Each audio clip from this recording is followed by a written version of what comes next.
اعوذ باللہ من الشیطان الرجیم بسم اللہ الرحمن الرحیم نحمدہ ونصلی علی رسولہ الکریم واہل بیتہ الاطیبین الانجبین الاطہرین المعصومین المظلومین لا سیما علی بقیت اللہ فی الارضین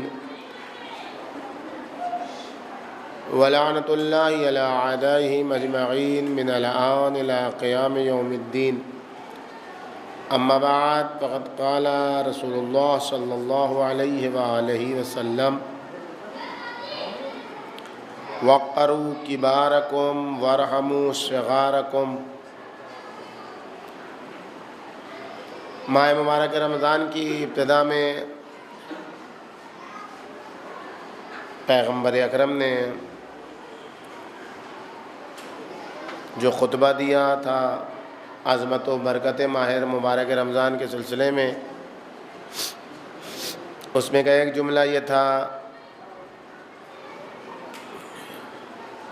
کہ وقروا کبارکم وارحموا صغارکم۔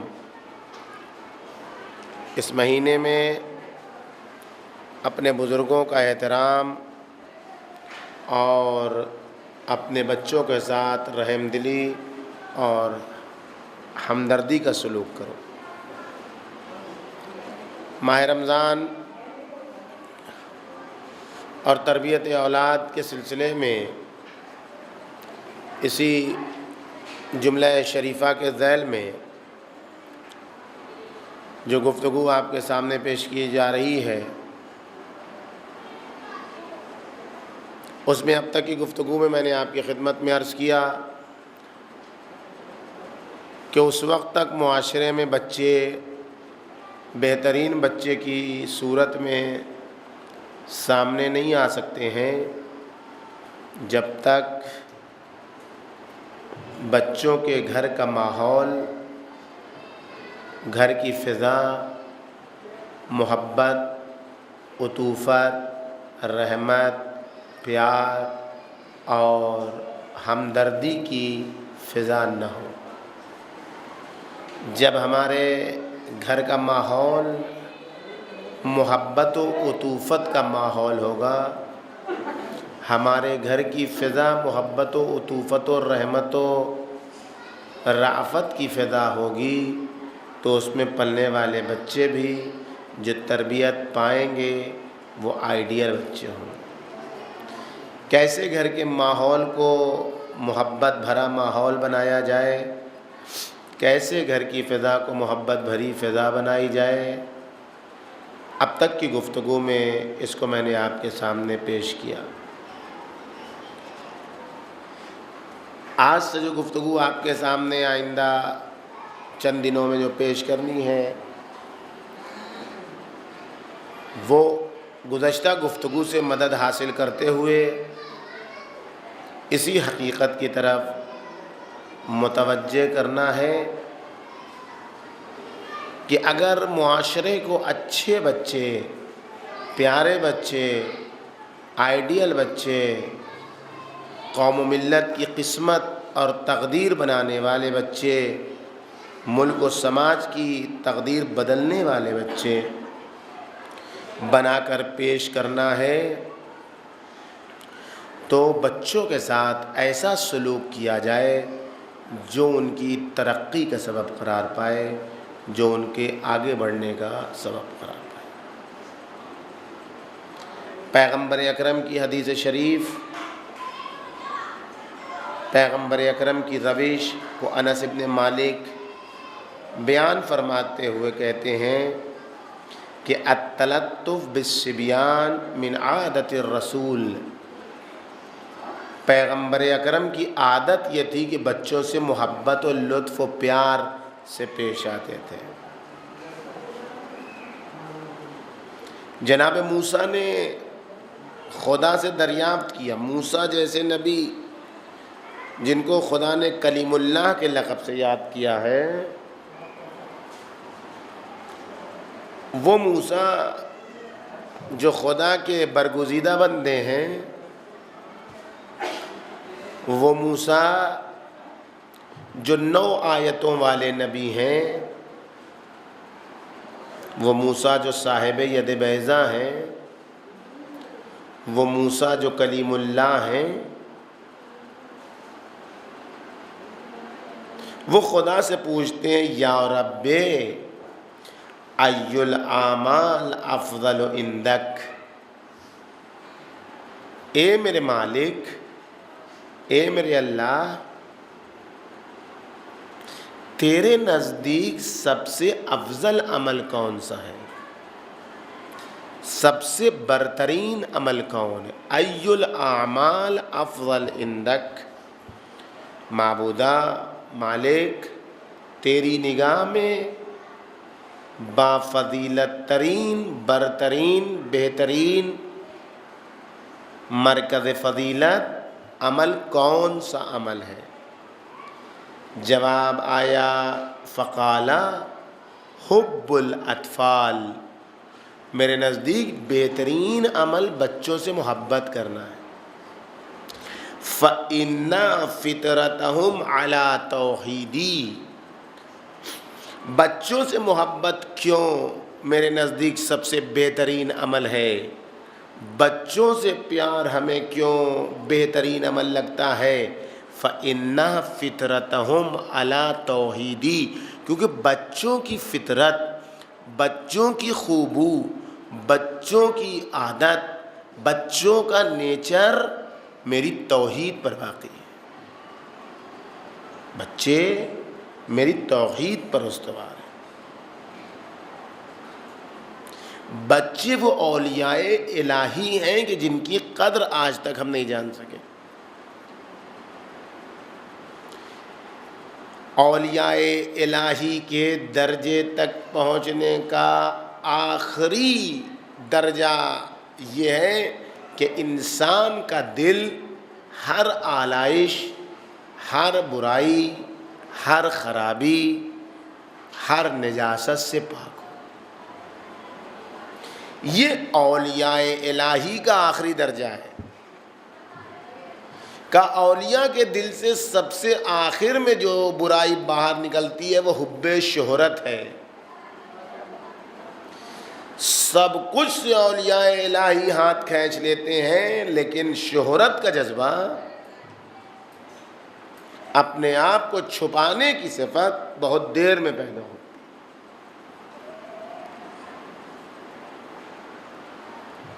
اولیاء الہی کے آخری درجے پر فائز ہونے کی شرط یہ کہ دل سے برائیاں من جمیل جہات، تمام جہتوں سے نکل جائیں۔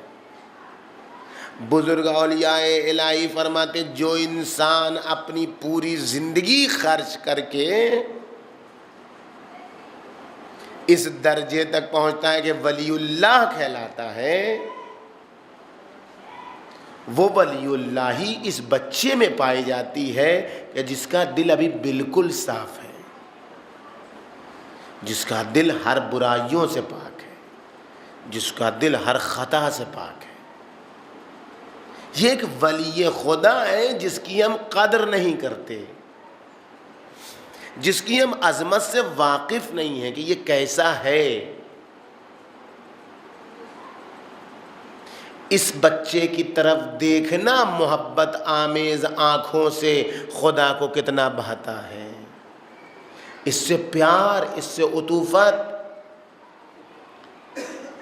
اس سے محبت آمیز لہجے میں بات کرنا۔ ایک ولی خدا ہے یہ بچہ، اس کے اندر توحید کی صفت پائی جاتی ہے، اس کے اندر توکل کی صفت پائی جاتی ہے، اس کے اندر خدا پر بھروسے کی صفت پائی جاتی ہے۔ فقیر بھیک مانگ رہا تھا گلی میں، ایک چھوٹا سا بچہ فقیر کے پاس جاتا ہے، کھیل رہا ہے بچہ، فقیر کے پاس جا کے کہتا ہے کیوں ادھر ادھر سے مانگتے ہو، کیوں جا کر اپنی ماما سے نہیں مانگتے؟ کیوں جا کر اپنی امی سے نہیں مانگتے؟ انسان سے کیوں مانگتے ہو؟ ایک معمولی سی بات تھی، ایک بچہ ہے بچکانی بات کہہ رہا ہے، یہ آواز کان میں مرحوم آیت اللہ العظمیٰ بہجت اعلیٰ مقاموں کے کان میں بچے کی یہ آواز پہنچی، سر پیٹ لیا، فرمایا جتنا بھروسہ اس بچے کو اپنی ماں کے اوپر ہے، اگر اتنا بھروسہ ہمیں اللہ پر ہو جائے تو ہماری ساری مشکل حل ہو جائے گی۔ اس کو معلوم ہے کہ ہمیں جو کچھ بھی ملے گا ماں سے ملے گا، ہماری ساری مشکل حل ہوگی ماں سے حل ہوگی۔ اگر اس درجہ توکل پر ہم پہنچ جائیں جس درجہ توکل پر بچہ پہنچا ہوا ہے، کہ ہمیں یہ یقین ہو جائے، دل میں یہ ہمارے اتر جائے کہ جو دے گا وہ خدا دے گا، تو پھر سارے مسائل، ساری مشکل ہماری کافور ہو جائے گی، حل ہو جائے گی۔ آپ روایتوں کے جملے دیکھیے، اعمال کے ثواب کو جب معصومین بیان کرتے تو کیا کہتے ہیں؟ ثواب اس کا کیسا ہوگا؟ کیومن ولدت ہو امہ۔ کوئی کام تم انجام دو گے، اچھا کام انجام دو گے تو اس کا ثواب ایسا ہے، ایسے تمہارے گناہ معاف کر دیے جائیں گے جیسے ابھی ماں کے پیٹ سے پیدا ہوئے ہو۔ یعنی اتنا طیب و طاہر ہوتا ہے یہ بچہ کہ اگر ثواب کی مثال دی جاتی ہے تو ننھے سے بچے کی اس کے پاس کوئی بھی آلائش نہیں ہے، یہ توحید الہی پر ہے۔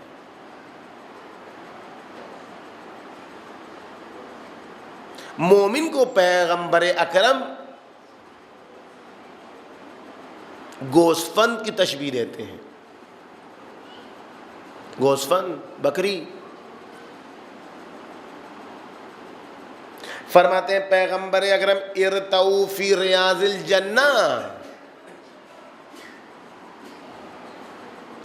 تم جنت کے باغوں کی چراگاہ میں آؤ، سبزہ میں آؤ، چمنزاروں میں آؤ۔ کیوں مثال پیغمبر اکرم چراگاہ کی دے رہے ہیں؟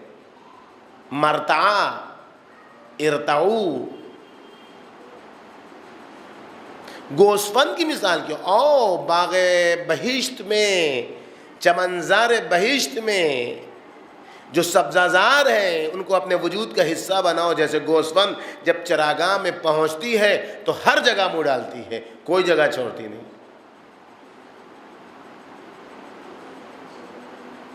پیغمبر اکرم مومن کو گوسفند کی تشبیہ دے رہے ہیں، کیوں؟ اس لیے کہ اس میں فقط خیر ہے، اس میں فقط اچھائی ہے، اس میں فداکاری کا جذبہ ہے، اس میں دوسروں کے لیے قربان ہونے کا جذبہ ہے۔ بعض لوگ بھیڑیا ہوتے ہیں، بعض لوگ لومڑی ہوتے ہیں، بعض لوگ درندے ہوتے ہیں۔ دیکھیے آج بے گناہوں کا خون بہانے والا درندوں سے بھی بدتر ہے۔ بھیڑیا اور شیر جسے درندہ کہا جاتا ہے وہ بھی ہرن کے چھوٹے سے بچے کو دیکھ کے کنارے ہو جاتا ہے۔ یہ جو اپنے کو مسلمان کا نام دیے ہوئے ہے، یہ چھوٹے سے بچے کو قتل کرتے ہوئے خوش ہوتا ہے، ماں کے شکم سے ننھے سے بچے کو نکال کے قتل کر دیتا ہے۔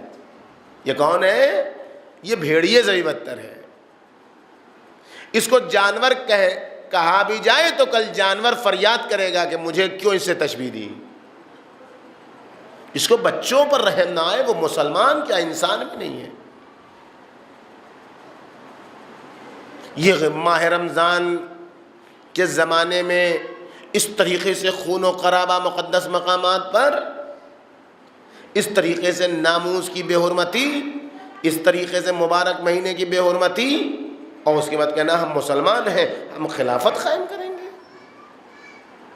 یہ اسلام کو مٹانا ہے، یہ سیونزم و یہود و سعود کی مدد کرنا ہے۔ یہ دہشت گرد گروپ ہے، یہ مسلمان نہیں ہے۔ تمام مسلمان مل کر اس کا مقابلہ کریں اور کر رہے ہیں۔ یہاں اسلام اور دہشت گردی کا معاملہ ہے، 83 ملکوں کے لوگ ہیں، عراق کے لوگ نہیں ہیں، اس میں عراق کی ضرورت نہیں ہے۔ عراق کے سنی بھی ان سے مقابلہ کر رہے ہیں، عراق کے شیعہ بھی ان سے مقابلہ کر رہے ہیں۔ جو آئے ہوئے وہ عراقی نہیں ہیں، جو کوئی یہ کہہ رہا ہے کہ اپنی ضروریات کا مطالبہ تو بحرین میں ہو رہا ہے، جہاں عوام کو کچلا جا رہا ہے، ساری دنیا خاموش ہے۔ نہیں، پیغمبر اکرم مسلمان کو بھیڑیا دیکھنا نہیں چاہتے ہیں، پیغمبر اکرم مسلمان کو لومڑی دیکھنا نہیں چاہتے ہیں جو دوسروں کو ہمیشہ فریب دینے کے چکر میں رہے، دوسروں کو ہمیشہ دھوکہ دینے کے چکر میں رہے۔ پیغمبر اکرم مسلمان کو گوسفند دیکھنا چاہتے ہیں کہ جب چراگاہ میں آئے، چونزار میں آئے، تو پھر تمام سبزیوں پر اپنا منہ ڈالے، تمام سبزہ زاروں کو اپنی غذا بنائے۔ گوسفند سبزہ زاروں کو اپنی غذا کا ذریعہ بناتی ہے۔ مومن جب باغ جنت میں آتا ہے، فقیلہ یا رسول اللہ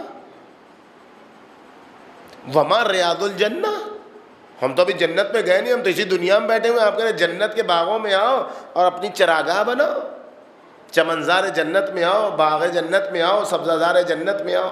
وما ریاض الجنہ، جنت کے باغ کیا ہے؟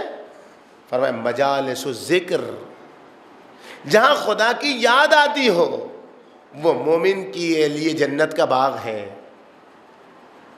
جہاں خدا کا تذکرہ ہوتا ہو، وہ جنت کا باغ ہے۔ مجالس الذکر کیا ہے؟ زینوا مجالسکم بذکر علی ابن ابی طالب،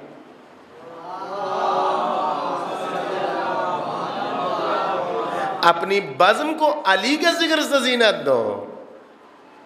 مومن کا مرتعہ،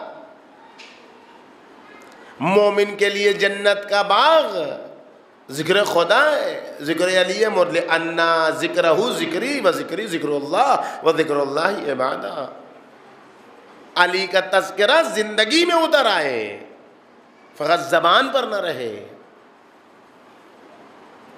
ریاض الجنہ۔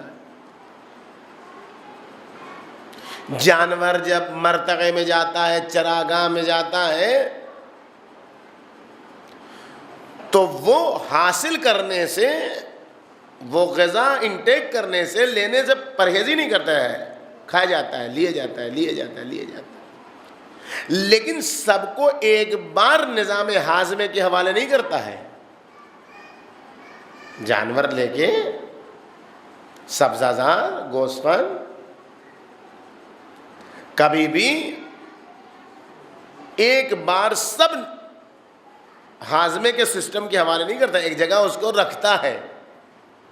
جب رات کو اپنے گھر پہنچتا ہے، جب رات کو اپنی جگہ پر پہنچتا ہے، تو وہاں آہستہ آہستہ جو آمادہ کیا ہے نظام ہاضمے کے حوالے کیا ہے،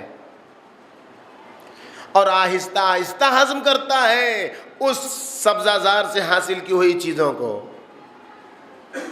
مومن کو بھی کہا گیا ہے کہ جب ذکر کی بزم میں بیٹھے، جب تذکرے کی بزم میں بیٹھے، تو وہاں سنتا رہے، غور کرتا رہے، جو بات سمجھ میں نہ آئے اس کو بھی نوٹ کرے، جو بات سمجھ میں آئے اس کو بھی نوٹ کرے، آہستہ آہستہ اس کو نظام ہاضمے کے حوالے کرے، آہستہ آہستہ اس کو ذہن کے ہاضمے کے حوالے کرے، آہستہ آہستہ اس پر فکر کرے، آہستہ آہستہ اس پر غور کرے۔ جو بات سمجھ میں نہ آئے فوراً یہ نہ کہتے غلط ہے، یہ تو ہو ہی نہیں سکتا، نہیں، آہستہ آہستہ سمجھ میں آئے گا، اسٹیپ بائی اسٹیپ سمجھ میں آئے گا، درجہ بدرجہ سمجھ میں آئے گا۔ پہلے ہی دن تو سب کچھ سمجھ میں نہیں آ جاتا ہے۔ مومن جب بزم ذکر میں بیٹھے، یاد الہی کی بزم میں بیٹھے، تو جتنا حاصل کر سکتا ہے حاصل کرے، اس کے بعد آہستہ آہستہ اس کو ذہن کے ہاضمے کے حوالے کرے۔ ان تمام چیزوں میں مومن بزم ذکر میں جنت کے باغ میں ہوتا ہے. ان جنت کے باغوں میں جنت کا پھول کیا ہے؟ باغ میں بہترین چیز پھول ہوتی ہے. اللہ، باغ میں جس کی مشام اچھی ہو وہ باغ میں جاتا ہے کس لیے؟ تاکہ اچھے پھولوں کی خوشبو سونگھ سکے. باغ میں سبزہ زار بھی ہوتے ہیں، ہریالی بھی ہوتی ہے، وہ بھی اچھی لگتی ہے، لیکن باغ کا جو ہنر ہوتا ہے وہ پھول ہوتا ہے. باغ جنت کا پھول کیا ہے؟ باغ جنت کا پھول بچہ ہے. ریح الولد من ریح الجنہ، بچے کی خوشبو جنت کی خوشبو ہے. الولد الصالح ریحانۃ من ریحانۃ اللہ، الولد الصالح من ریاحین الجنہ. اچھا بچہ جنت کے پھولوں میں سے ایک پھول ہے. اچھا بچہ اللہ کی جانب سے ایک پھول ہے کہ جسے اللہ نے اپنے بندوں کے درمیان تقسیم کیا ہے. مومن چمنزار جنت میں رہتا ہے، مومن جنت کے باغوں میں رہتا ہے. اس جنت کے باغ کے پھول کا نام بچہ ہے. بچہ، وہ بھی صالح بچہ، وہ بھی اچھا بچہ، وہ بھی پیارا بچہ، جنت کے پھولوں میں سے ایک پھول ہے. باغ سے خوشبو آتی ہے، پھولوں سے خوشبو آتی ہے. کَالرِّیحُ الْوَلَدْ مِنْ رِیحِ الْجَنَّةِ، بچے کی خوشبو جنت کی خوشبو ہے. بچہ جنت کا پھول ہے، اس سے جنت کی خوشبو آتی ہے. اس لیے فرمایا کہ بچوں سے محبت بہترین عمل ہے، با فضیلت ترین عمل ہے، کیونکہ بچے میں میری توحید کی فطرت ہے. کل مولود یولد علی الفطرہ، ہر بچہ اسلام کی فطرت پر پیدا ہوتا ہے. یہ ماں باپ ہیں جو اسے یحودان ہی اور ینصران ہی اور یمجسان ہی، یہ ماں باپ ہیں جو اسے یہودی، نصرانی، مجوسی بنا دیتے ہیں. بچے کو آزمانا ہے کہ بچہ جنت کا پھول ہے، بچہ جنت کی خوشبو ہے. اگر سمجھنا ہے بچہ توحید الہی پر باقی ہے، اگر سمجھنا ہے تو بچے کو آزما کے دیکھ لو. بچہ کبھی جھوٹ نہیں بولتا، اس کو جھوٹ بولنے کی عادت دلائی جاتی ہے، اس کو جھوٹ بولنے کا سلیقہ سکھایا جاتا ہے بچپن میں، تو بڑا ہوتے ہوتے بچہ جھوٹ بولتا ہے. ابا گھر میں ہے، کہہ دو ابا گھر پر نہیں ہے، کہہ دو ابا گھر پر نہیں ہے. یہ ہم سمجھتے ہیں آسان ہے، لیکن یہی کہہ دو ابا گھر پر نہیں ہے تو بہت رائج مثال ہے. اس قسم کی نامعلوم کتنی باتیں ہیں جو بچے کو جھوٹ سکھایا جاتا ہے.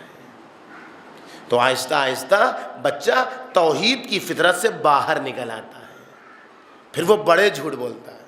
بچہ چوری نہیں کرتا ہے، بچے کو چوری سکھائی جاتی ہے. تو جب چھوٹی سی چوری کرتا ہے تو بڑا ہو کے بڑی چوری کرتا ہے. بچہ کبھی اللہ کا باغی نہیں ہوتا ہے، اس کو اللہ کا باغی بنایا جاتا ہے. اس کو ہم بچپن میں اللہ کا باغی بناتے ہیں کہ ارے ابھی تو اس کو اسکول جانا ہے، ابھی سونے دو، ابھی سے اٹھا دیں گے نماز کے لیے اگر بچے کو، تو پھر آدھا گھنٹے کے بعد اٹھانا پڑے گا، ذرا آدھا گھنٹہ سو لے بچہ. یہ آدھا گھنٹہ نماز صبح کے وقت بچے کو سلایا نہیں جا رہا ہے، ابھی سے اللہ کا باغی بنایا جا رہا ہے. یہ بچہ جو ابھی سے اللہ کا باغی بن گیا، بڑے ہو کے ماں باپ کا باغی بنے گا. اس کے بعد فریاد بیکار، یہ تھپکیاں نہیں دلائی جا رہی ہیں بچے کو، سو نہیں کر، ورنہ بچے کی فطرت ہے کیسا ہی بچہ ہو سحر خیز ہوتا ہے. بچہ سحر خیز ہوتا ہے. آپ آزما لیجئے جس کے یہاں بچہ ہے، بچہ نماز صبح کے وقت فطری طور پر بیدار ہوتا ہے، یہ ماں باپ ہے جو تھپکیاں دے دے کے سلا دیتے ہیں تاکہ اپنی نیند خراب نہ ہو، اس لیے تھپکیاں دی جاتی ہیں۔ یہ تھپکیاں نہیں دی جا رہی ہیں، یہ توحید کی راہ سے بچے کو جدا کیا جا رہا ہے، یہ بچے کو باغی بنایا جا رہا ہے خدا کا۔ تو اب بڑا ہوگا تو کچھ بھی کر سکتا ہے، لیکن اگر بچے کی اسی سحر خیزی کو اپنے لیے نعمت سمجھ کے انسان اڑ جائے اور خدا کا ہو جائے، اور بچوں کی سحر خیزی سے خود سحر خیز ہو جائے، تو پھر اسے کیا نعمتیں ملتی ہیں دیکھیں۔ یہ بچی 9 سال کی ہو گئی، لڑکا 15 سال کا ہو گیا، اور ابھی بھی ہمیں درد ہے، ارے ابھی کہاں روزہ رکھے گا، ارے ابھی اس کا سن کہاں ہے روزہ رکھنے کا، ارے رکھے گی بٹیا تو روزہ کمزور ہو جائے گی، ہاں؟ ابھی کہاں اس کے جسم میں سکت ہے۔ رکھنے کو تو شوق ہوتا ہے بچیوں کو، آپ دیکھیں بچیوں کو شوق ہوتا ہے، یہ ماں باپ ہے جو روکتے ہیں، نہیں ابھی کہاں، بالغ ہو گئی بچی۔ کہا ہم اپنے بچوں کو 5 سال کے سن سے نماز کی عادت دلاتے ہیں، تم اپنے بچوں کو 7 سال کے سن سے نماز کی عادت دلاؤ، حکم دو ان کو نماز پڑھنے کا، مروہم بالصلاۃ، ان کو نماز پڑھنے کا حکم دو۔ ہم روکتے ہیں، یہ ہمارا روکنا بغاوت کی بیغ ڈالنا ہے، کہ داغ بیل ہم ڈالتے ہیں۔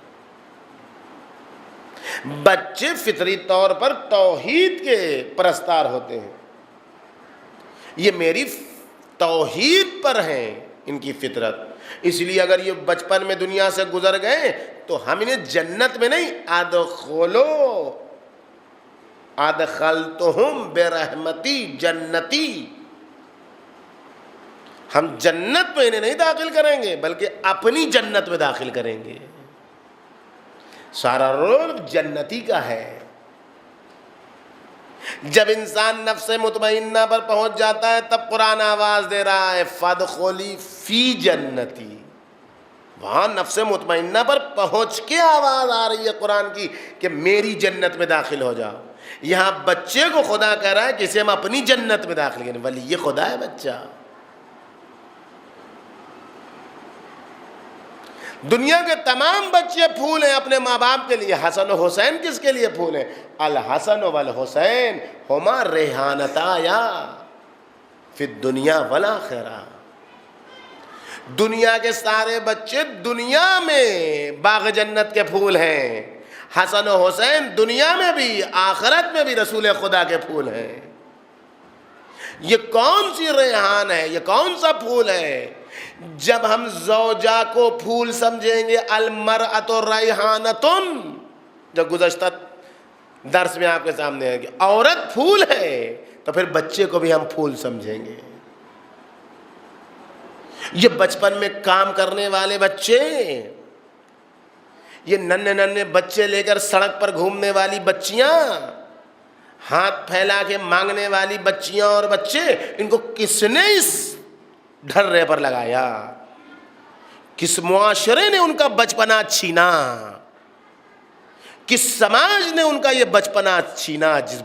جس سماج میں انسانیت نہیں ہے، جس سماج میں جو امیر ہے تو امیر ہوا چلا جاتا ہے، جس سماج میں جو غریب ہے تو غریب ہوا چلا جاتا ہے۔ ہندوستان شاید واحد ایسا ملک ہے کہ 10 ٹاپ امیروں میں سے بھی چند ہندوستان میں سے ہیں، غریبی کی لکیر سے نیچے غریبوں میں سے ہندوستان میں ہے۔ ہندوستان واحد ایسا ملک ہے کہ جہاں امیری کا بھی ریشو ہائی لیول پر ہے، جہاں غریبی کا لیول بھی ہائی لیول پر ہے۔ اس ملک میں 10 ٹاپ امیروں میں سے 2-3 امیر اس ملک میں ہیں۔ اس ملک میں غریبی کی ریکھا سے نیچے غریب اسی ملک میں ہیں۔ آپ دیکھ لیجیے، ابھی سڑک پر چلیے، چھوٹے چھوٹے بچیاں چھوٹے چھوٹے بچے کو آغوش میں لے کے بھیک مانگ رہی ہیں۔ یہ اتنے امیر ہندوستان کے کیا کر رہے ہیں؟ ان کا مال کہاں جا رہا ہے؟ یہ سسٹم کیسا سسٹم ہے کہ جہاں سڑک پر اس گرمی کی شدت میں دھوپ میں ننھے ننھے بچے بھیک مانگ رہے ہیں؟ ان کے بچپنے کو کس نے چھینا؟ اس پھول کو کس نے پژمردہ کیا؟ سسٹم نے، نظام نے۔ اسلامی سسٹم اور نظام اگر دنیا میں رائج ہو جائے تو بچوں کو ان کا بچپنا مل جائے گا۔ پھر کوئی بچے سڑک کے اوپر اس طریقے سے بلبلاتے ہوئے دکھائی نہیں دیں گے۔ یہ سسٹم کی کمزوری ہے، یہ نظام کی کمزوری ہے۔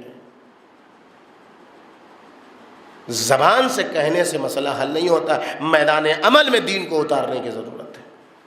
کون ہے جو اس شہر بمبئی اور اس کے علاوہ سارے ہندوستان میں اس مرگبار، اس موت کی صورت کو روکے؟ کوئی نہیں ہے، کسی کو فکر نہیں ہے۔ سسٹم کی مشکل ہے یہ۔ ان پھولوں کو کس نے مرجھا دیا کھلنے سے پہلے؟ ان کی خوشبو کو کس نے چھین لیا؟ بچے پھول ہیں، کیا چاہیے ان بچوں کے لیے؟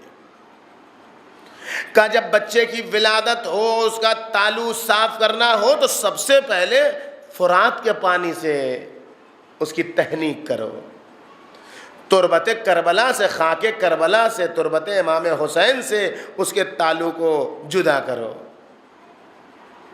کیا اثر ہے اس میں؟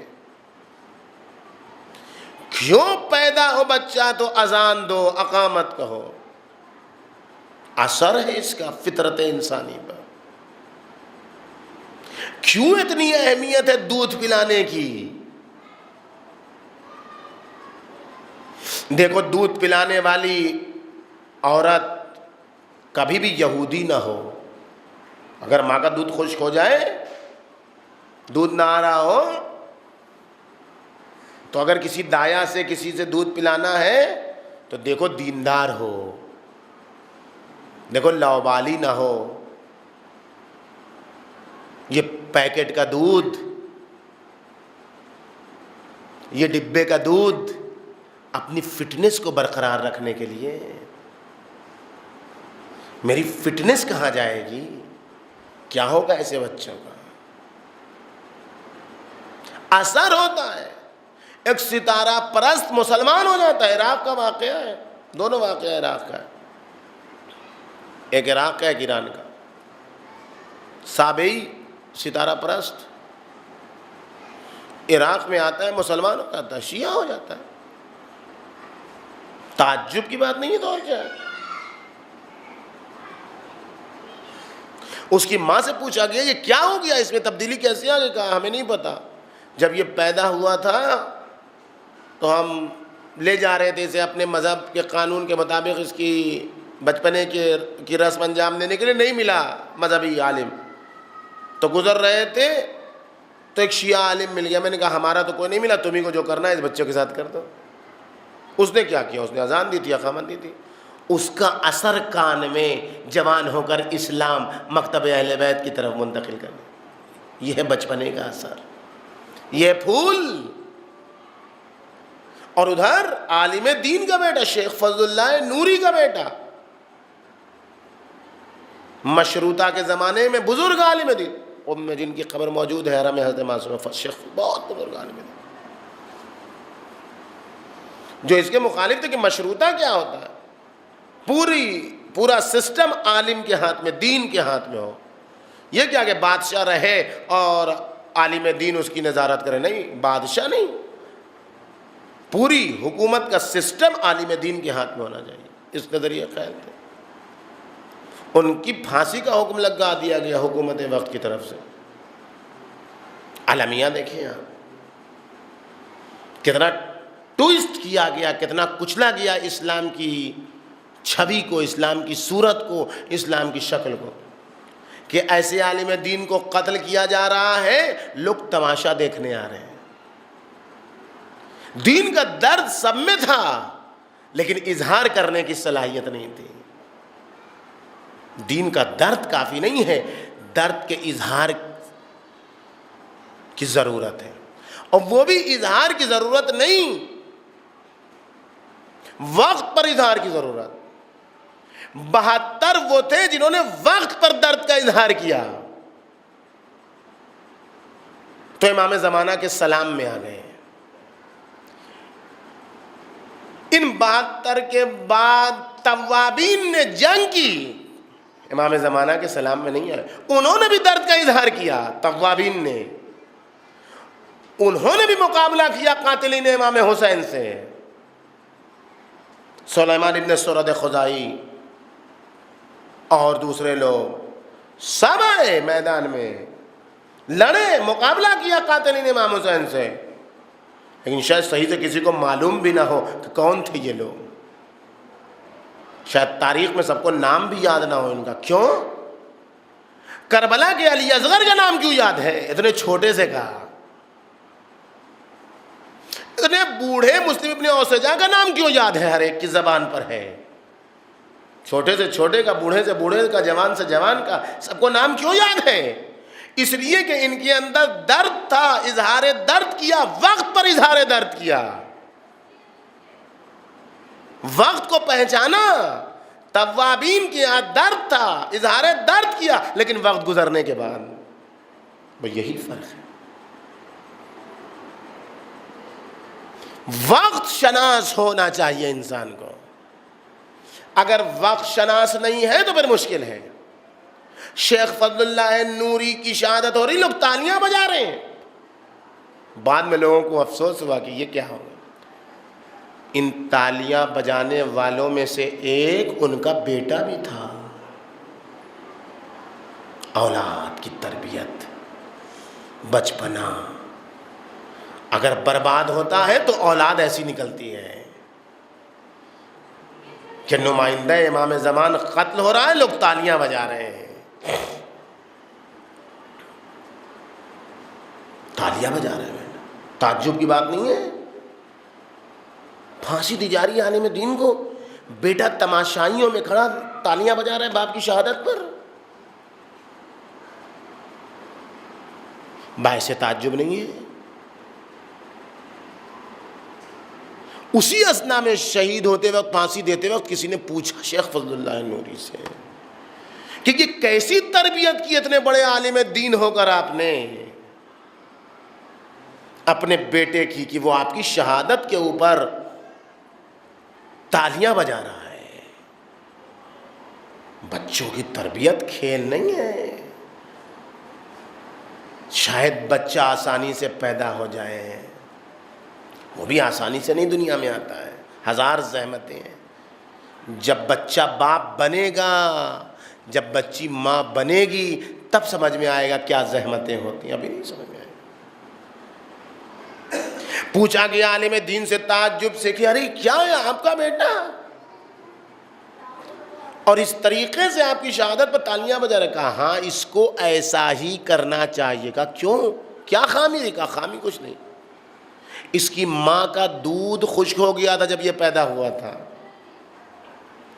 تو ہم نے ایک دایا کو کرائے پر رکھا تھا دودھ پلانے کے لیے. بعد میں پتا چلا کہ یہ دودھ پلانے والی یہودی تھی. یہ اسلام کی دشمنی کا اثر ہے جو دودھ کی شکل میں اس عورت سے اس بچے کی گھٹی میں پیوست ہوا ہے, جس کے نتیجے میں آج مکتب اہل بیت کے نمائندے عالم دین کی شہادت پر افسوس کرنے کے بجائے یہ بچہ تالیاں بجا رہا ہے. بچہ, آپ دیکھیں, ہم بچپنے سے بچے کو ڈرا دیتے ہیں. آپ کہیں لے جائیں بچے کو, کسی بزرگ کے پاس دیں, چھوٹا سا بچہ, اور وہ پیشاب کر دے, دیکھیے کیا قیامت آ جاتی ہے اس بچے کے اوپر.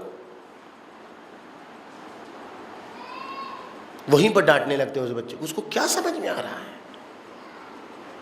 اس بچے کی سمجھ میں کیا آ رہا ہے جو آپ اس کو پیشاب کرنے سے روک رہے ہیں؟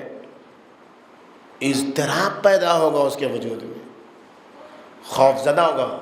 پیغمبر اکرم کے پاس لوگ لے کر بچے کو آتے ہیں, کاہے کے لیے؟ برکت کے لیے، رحمت کے لیے، نبی کی آغوش میں بچہ آ جائے. عادت یہ آج کی تو ہے نہیں، پرانی عادت ہے. بچہ پیغمبر اکرم کی آغوش میں پیشاب کر دیا، آغوش نبی میں. عادت کے مطابق ماں باپ نے بچے کو پھٹکارنا، چھوٹا سا بچہ 2 مہینے 6 مہینے 7 مہینے جتنا کا بھی ہوگا. پیغمبر اکرم کیا فرماتے ہیں؟ لا تزرم الصبی. دیکھو بچے کو نہ روکو، وہ نہیں سمجھ رہا ہے، اس کی سمجھ نہیں ہے کہ وہ سمجھے، وہ اس کی وہ عادت کے مطابق اپنی ضرورت کے مطابق اپنی ضرورت پوری کر رہا ہے. ابھی تم اگر پیغمبر اکرم ہیں، طہارت پے کر ہیں، لیکن اپنی ابا کا دامن نہیں بچاتے کہ ارے میرے اس بچے کی پیشاب سے میری ابا نجیس ہو گئی، میری قبا نجیس ہو گئی، میرا کرتا میرا جبن نجیس ہو گیا ہے، اب دھوئے چلے جا رہے ہیں تو دھوئے چلے جا رہے ہیں. نہیں، بچہ ہے، بچہ ہے، ابھی سے اس کو نہ ڈراؤ، ابھی سے اس کو خوفزدہ نہ بناؤ. چلا گیا، بچے کو دے دیا، تھوڑی دیر کے بعد چلا گیا. پیغمبر نے دھو لیا اپنی ابا، اپنی قبا، اپنا جبہ جو بھی تھا دھو لیا. وہ بچہ جو ابھی جس نے باہر کی غذا نہیں کھائی ہے، فقط دودھ پر ہے ماں کے، اس کے لیے تو دھونے کا بھی حکم نہیں، اس پر تو فقط پانی چھڑکنے کا حکم ہے. وہ بچہ جو ابھی ماں کے فقط دودھ پر ہے، باہر کی کوئی غذا نہیں کھاتا، فقہی حکم کیا ہے اس کا؟ ماں کے لیے بھی یہی حکم ہے کہ اگر وہ بچہ پیشاب کر رہا ہے اور نماز کا وقت ہے تو پانی چھڑک کے نماز پڑھ سکتی ہے. عام لوگوں کے لیے بھی یہی حکم ہے جو باہر کی غذا نہ کھاتا ہو، جو فقط ماں کے دودھ پر ہو، جو باہر کے دودھ پر نہ ہو، فقط ماں کے دودھ پر ہو. کتنا ملائم دین ہے، کتنا تربیت سکھانے والا دین ہے، اور کتنے ہم ناآشنا ہیں اپنے دین سے. لا تزرموا بالصبی. بچے کو نہ روکو پیشاب کرنے سے، کر رہا ہے کرنے دو، اس کو سمجھ ہوتی تو وہ کبھی نہ کرتا. اگر اس طریقے سے بچوں کی تربیت کی جائے، ہم بچوں کو روکتے ہیں. 12 بج گیا ابھی تک نیٹ پہ بیٹھا ہے، کل اسکول نہیں جانا تجھے؟ شرم نہیں آتی تجھے؟ 2 بجے رات کو بیٹھے، ہم خود ہی نیٹ پہ بیٹھے، واٹس ایپ پر تلاش کیے ہوئے ہیں. بیچ میں سو کے اٹھا بچہ، دیکھ رہا ہے ابا خود ہی کر رہے ہیں. لیجئے، ہو گیا کیا؟ منہ بھر بھر کے گٹکا پان پراگ کھا کے ہم گھر میں آ رہے ہیں، بچوں کو اے خبردار. ہو گیا ایسا؟ ہمارے ماحول کا بچہ شراب کیوں نہیں پیتا؟ سگریٹ کیوں پینے لگتا ہے؟ پہلے دن میں نے کہا بچہ وہ نہیں ہوتا ہے جو ہم چاہتے ہیں، بچہ وہ ہوتا ہے جو ہم کرتے ہیں.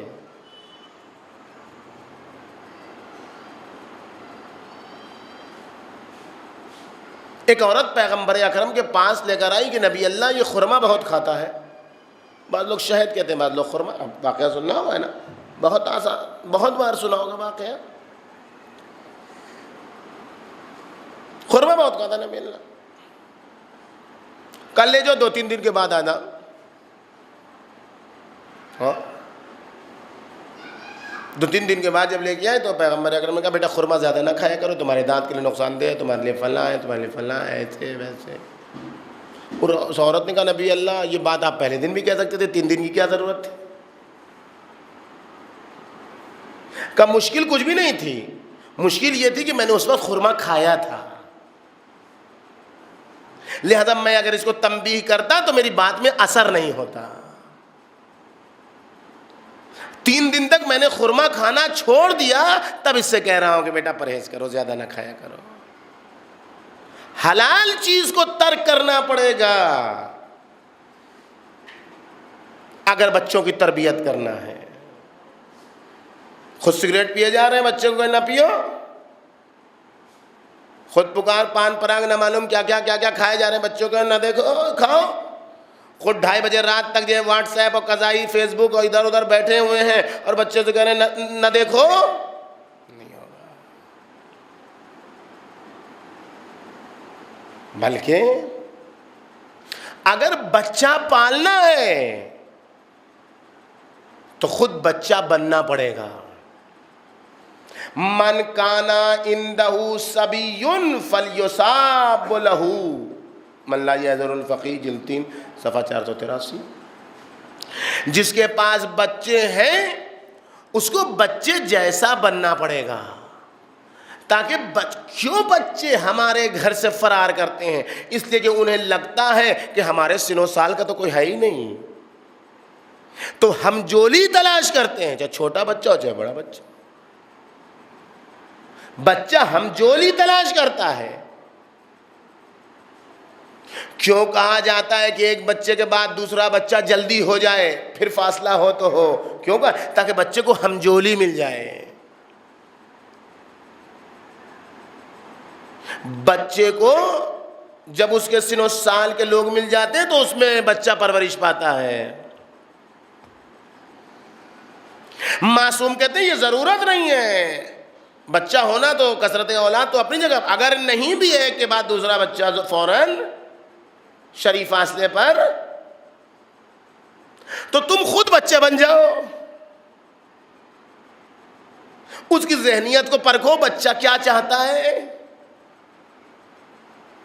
بچے کی ذہنیت کیا ہوتی ہے، بچے کی فطرت کیا ہوتی ہے، اس کو سمجھو، اسی جیسی باتیں شروع کر دو، اسی کے انداز میں رہنے لگو.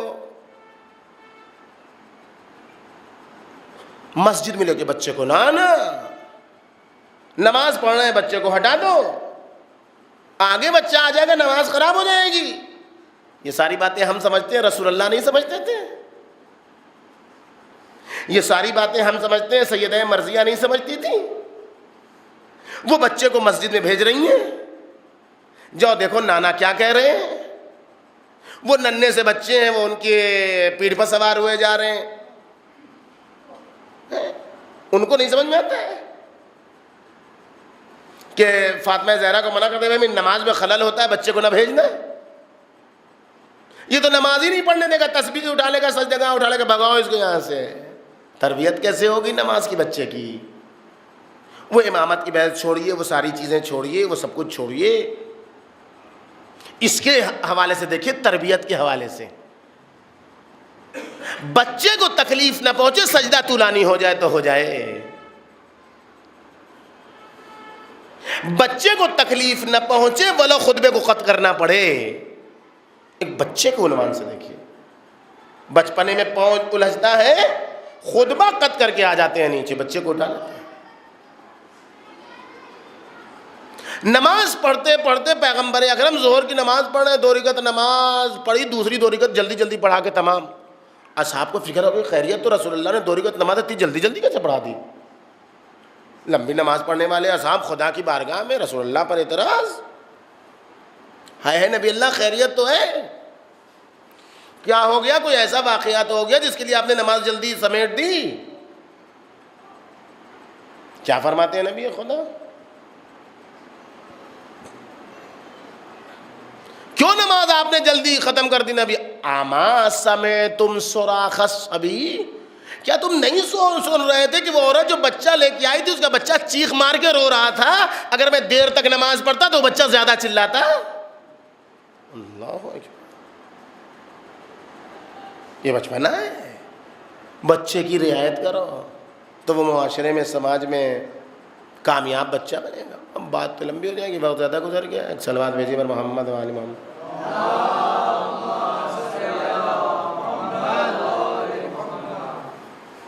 اگر ہماری اس گفتگو کے سلسلے میں آپ کو کوئی سوال ہے تو پوچھ سکتے ہیں آپ لوگ. ماشاء اللہ پوچھتے نہیں، سب ماشاء اللہ سے سب کو سمجھ ہی میں آ جاتی ہے بات، کوئی ایسی بات ہی نہیں ہے. الحمدللہ. اللهم كل وليك الحجة ابن الحسن صلواتك عليه وعلى آبائه في هذه الساعة وفي كل ساعة وليا وحافظا وقائدا وناصرا ودليلا وعينا حتى تسكنه أرضك طوعا وتمتعه فيها طويلا برحمتك يا أرحم الراحمين. پالے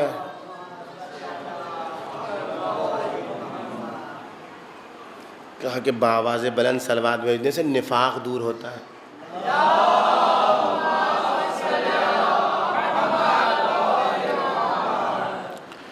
خداوندہ تجھے واسطہ ہے اس مختصر سے ذکر کا، مختصر سی بزم کا، ہمیں جنت کے باغوں میں سیر کی توفیق عطا فرما۔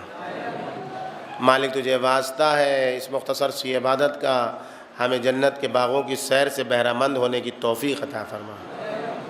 ہمیں جنت کے باغوں کے پھولوں سے کی خوشبو محسوس کرنے کا موقع عطا فرما۔ ہمیں بچوں کی صورت میں ولی اللہ افراد اولیاء الہی کی قدر و منزلت سمجھنے کی توفیق عطا فرما۔ جن گھروں میں بچے نہیں ہیں ان گھرانوں کو، ان گھروں کو بچوں کی دولت سے مالا مال فرما۔ جن گھروں میں بچے ہیں ان اولاد کو صالح قرار دیں۔ ہمیں اولاد کی تربیت کا بہترین موقع عطا فرما۔ ہمارے ماحول کو اسلامی اور شرعی ماحول بنا دے۔ ہمارے گھروں میں اسلامی فکر رائج ہو جائے۔ ہمیں بھیڑیا صفت، درندہ صفت بننے سے بچا لے۔ مالک تجھے واسطہ ہے محمد و آل محمد کا اتباعِ عالیات کی حفاظت فرما۔ داعش، النصرہ اور دیگر دہشت گرد گروہ کو صفحہ ہستی سے نیست و نابود فرما۔ اس ماہ مبارک رمضان میں اپنا قہر و غلبہ دکھا کر ان کو وہ نیست و نابود فرما۔ مظلومین کے دفاع کو اثر دے اور ظالموں کو اس خطے سے دور بھگا دے۔ مالک تجھے واسطہ ہے محمد و آل محمد کا ظالم حکومتوں کا خاتمہ فرما۔ امام زمانہ کے ظہور میں تعجیل فرما۔ ہم گناہ گاروں کو ان کے ناصروں میں شمار فرما۔ وتقبل منا انک انت